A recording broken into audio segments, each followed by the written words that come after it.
Today's episode is brought to you by ISSA's Alta Summit 2026.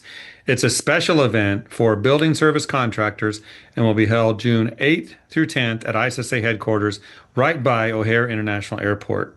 There is no more important event to attend and none easier to get to. I'll put a link to the event down below in the episode notes. Check it out. Recently I started to notice a sound in my beloved Jeep. I've been meaning to look into this. It started about 3 months ago. Just a little tick, barely noticeable, kind of rhythmic, almost musical. Tick, tick, tick. So I named it. I call it Thomas the Tick. Thomas and I have driven probably 4,000 miles together. Thomas is also going to cost me $2,000. This is Take 5 with Cleanfax. Real talk, real lessons in just 5 minutes.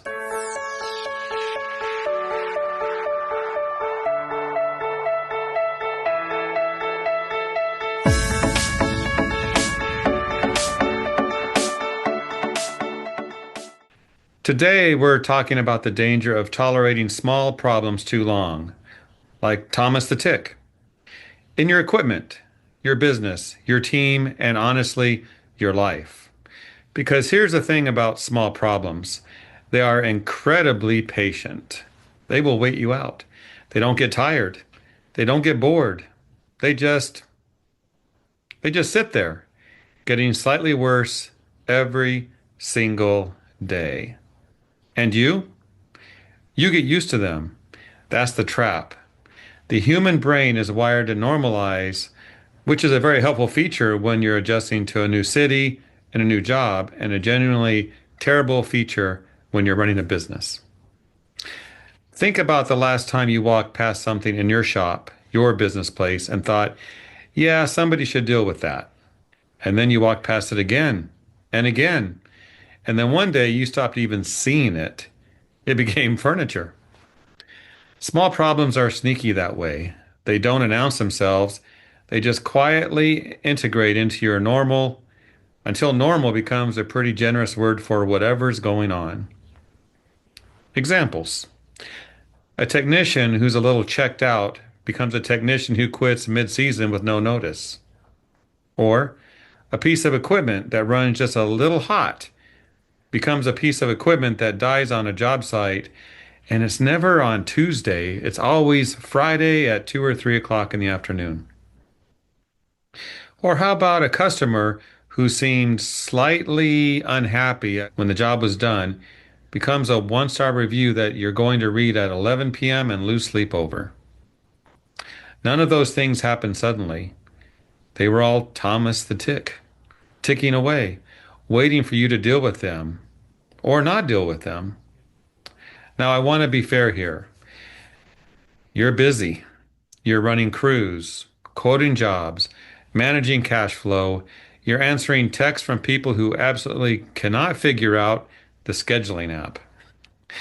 You don't have infinite bandwidth. I get it. But here is what we call the reframe I want to offer. Dealing with small problems early isn't extra work. It's actually the discount version of the work. Because the longer you wait, the more expensive the solution becomes. In money, in time, in stress, and sometimes in relationships you really can't afford to lose. The best operators I've seen in this industry share one trait: a low tolerance for, we've always just kind of dealt with it. They're the ones who hear a weird tick on Tuesday and take the truck in on Wednesday, who have the awkward conversation with the employee before it becomes an HR situation, who follow up with the borderline customer before that review goes live. They're not perfect. They miss things too. But they built a culture in their business and in themselves where small problems get named, addressed, and resolved, not tolerated. So here's your challenge coming out of today's Take 5 with Cleanfax. Identify one Thomas in your business right now. Just one. That thing you've been walking past, explaining away, or planning to get to eventually. Write it down, give it a deadline, and then, this is the critical part, actually do something about it. Instead of asking, is this a big deal right now? Ask, is this the standard I'm willing to accept? Don't let Thomas the Tick ride along with you for another 4,000 miles. He's going to cost you if you allow it.